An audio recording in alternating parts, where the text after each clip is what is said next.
Tangiye igisibo kuwa gatatu w'ivu, tugeze ku munsi wa kabiri, kandi nk'uko twabibonye igisibo ni iminsi dufata nk'abakristo, iminsi 40 yo kurushaho kwegera Imana, kurushaho kwitoza, nk'uko abakinnyi cyangwa se abandi barushanwa bafata igihe cyo kwitegura kugira ngo bazabishobore, ndetse barwanira umwanya wa mbere bazahatane, ndetse kimwe n'uko abasirikare mbere yo kujya ku rugamba bafata igihe cyo kujya mu mafunzo, igihe cyo kwitoza, niko natwe abakristo urugamba turimo dufata buri mwaka iminsi 40 yo kugira ngo turusheho kongera kwitoza. Ndetse nk'abagira ibinyabiziga, uzi ko hari igihe ugira ikinyabiziga ukakijyana muri control kugira ngo ko kurebe niba kikiri kizima. Natwe rero dufite iyi minsi 40. Muri iyo minsi 40 ejo twatangiye tureba urukundo n'amategeko y'Imana, ni gute tubihuza. Noneho uwo mwitozo ikitumarira nk'abakristo nuko ijambo ry'Imana niko ryatubwiraga ejo, bizatuviramo kuba ihanga rikomeye, bizatuviramo kuba umuryango ukomeye, umuryango ufite byibuze uri kumwe. Uyu munsi rero tugiye kureba noneho urukundo n'ubutabera, kuko burya impamvu ngaruka ku rukundo, icyo tubereho nk'abakristo ni ugusobanukirwa urukundo ndetse no kurwigisha, ndetse nta n'uwarwiga ngo arurangize, kuko burya ni nacyo tuzabazwa. Mu by'ukuri ibindi byose ni amahimbyo, tuzabazwa urukundo. Kandi burya nta n'uwaruminuza, niyo buri munsi twahora turwiga kereka nitugera ku Mana, kuko kwiga urukundo ni kwiga kuba Imana. Niyo mpamvu duhora twiyibutsa icyo turi cyo, turuta umwana dutoya, duhora turwiyibutsa. Ugira amahirwe akabizirikana agenda buri gihe atera intambwe arushaho gusa n'Imana. Ari umwana umwe wakundaga kureba abantu, burya hari ijambo ry'Imana rigenda rituyoboka, buri gihe yakunda kubwira abantu ngo murasa n'Imana di, kuko ntabwo bitangaje. Imana yaturemye mu ishusho, igisigaye ni ukugira ngo kamere zacu tuzitunganye. Uyu munsi rero reka turebe ubutabera tubutwara gute, kuko n'umwitozo tugomba kwiga mu gisibo.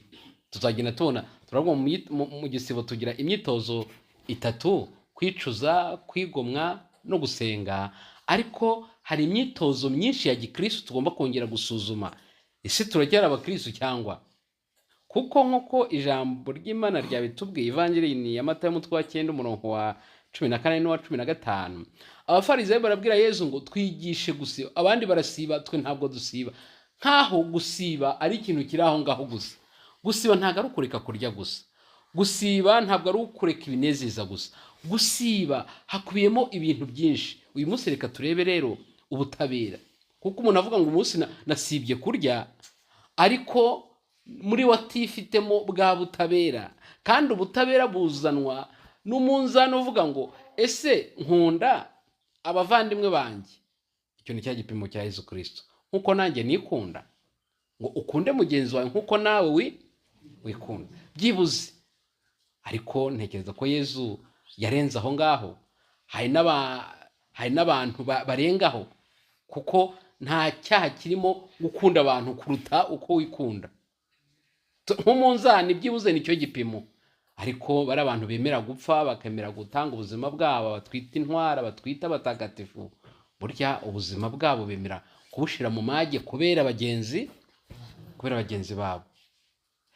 Ariko igipimo ni iki? Ubutabera. Tugendere mu butabera, byibuze duharanire kujya ku rugero rumwe.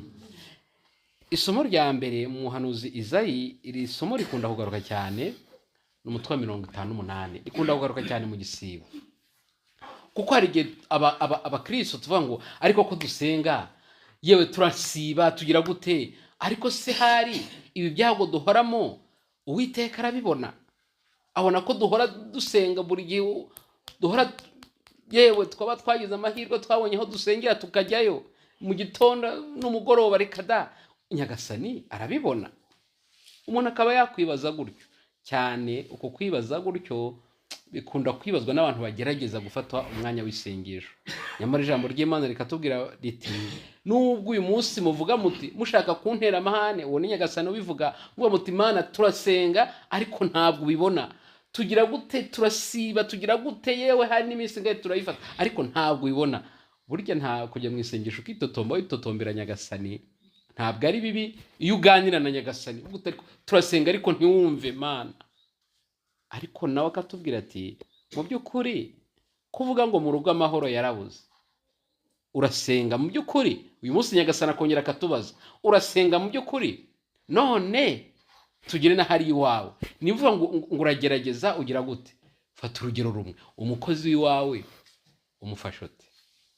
Ubwo ijambo ry'Imana rigatangira rikatubaza niba twitwa ngo turi abakristo tuvuga ngo duharanira bwa butabera, mu by'ukuri n'umukozi wanjye nkaba n'umushahara we kugira ngo nzawumuhe, ni yewe no kugira ngo mufate nk'umuntu bwabyo, umuntu kw'icyubahiro mugenzi wanjye, urabishobora mu rugo wawe, umuvandimwe wawe, umuturanyi wawe ugerageza kumufata nk'umuntu kw'icyubahiro.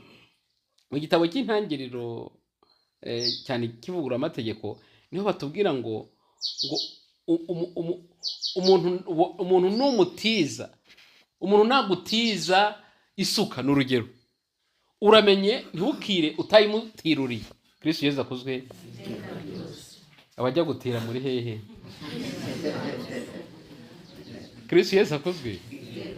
Noneho ukabona isuka y'abandi uyimaranye icyumweru ukumva nta cyaha kirimo, harya ayiguhari yari hari abantu baze gutiza akubwira ati uyimarane isaha, ariko si Mana yanjye isaha imwe wahoranye no gukura ibijumba. Ariko ubwo dutangiye kwinjiramo ni ukuvuga ngo kubera bwa bwikunde, kuko igipimo dufite ni ubwikunde, niyo mpamvu utiza umuntu utanamuti batiza batanga batarekuye. Ubwo icyo ijambo ry'Imana rikaducira urubanza. Ariko se kandi wowe watijwe, dore ko watijwe umuntu asa n'ubundi n'udashaka kuguha ariko yaguhaye byibuze, ariko se watijwe ni gute ufata icyumweru cyose umuntu yarayiguhaye kuko nawe yarayikeneye wa mugani? Bibiliya ntabwo itubwira isuka, itubwira umwambaro. Niba kera baratizanyaga n'imyambaro simbizi. Kristo Yesu akuzwe. Wajya kubona ukabona wa muntu wenda yagutije igitenge cyawe niwe waragitizaga icyo gihe, noneho ukagenda ukaryoha waranyuze ukakigira icya, none akiguhara ibyo mwari mwavuganye. Ariko kubera kwa kwikunda ntabwo bigera utekereza uvuga uti uyu muntu yakimpaye yitanze reka musubize ibye.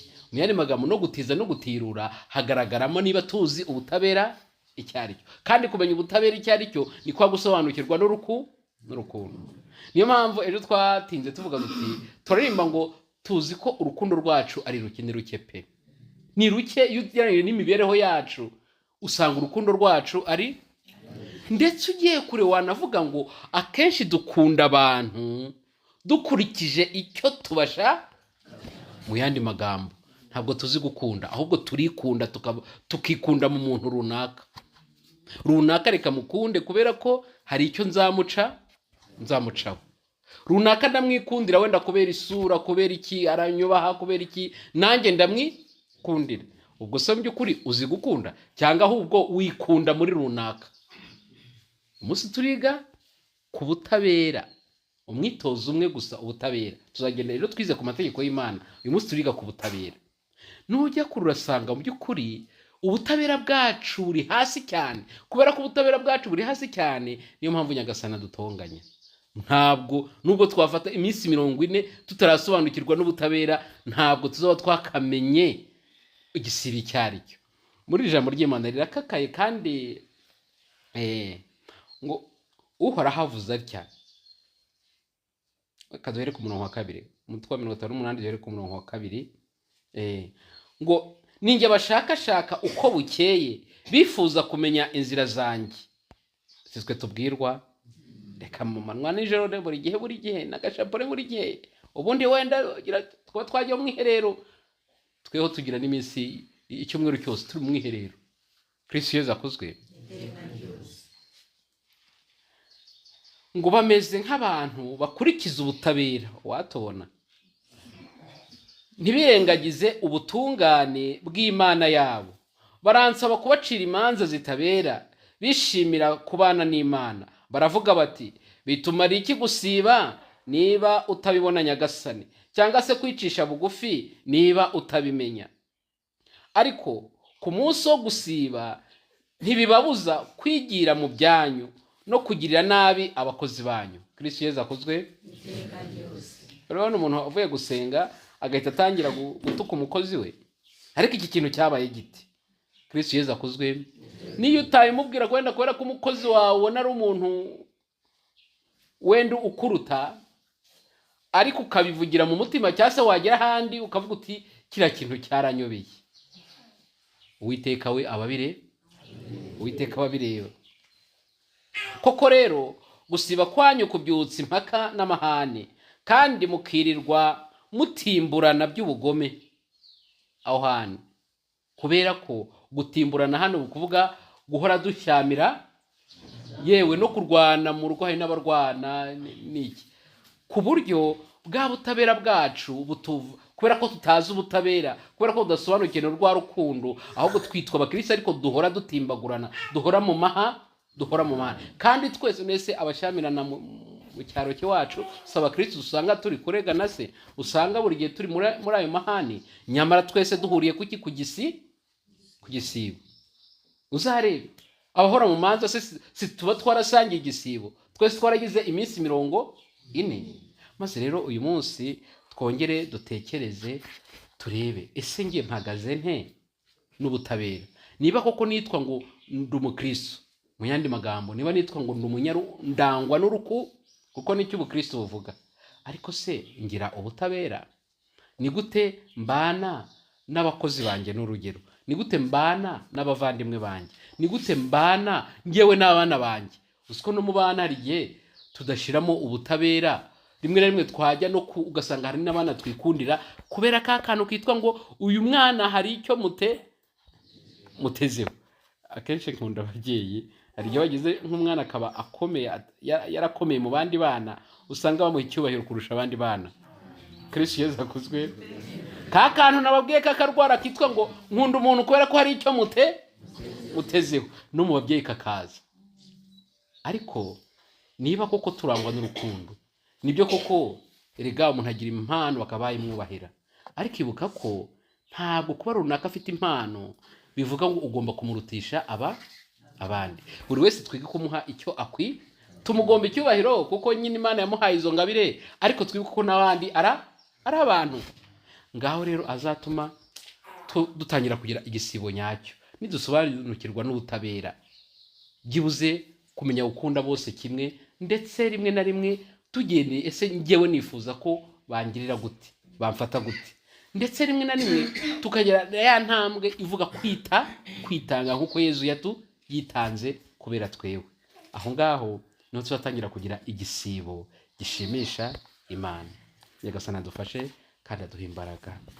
Nyagasani Yesu nabane namwe.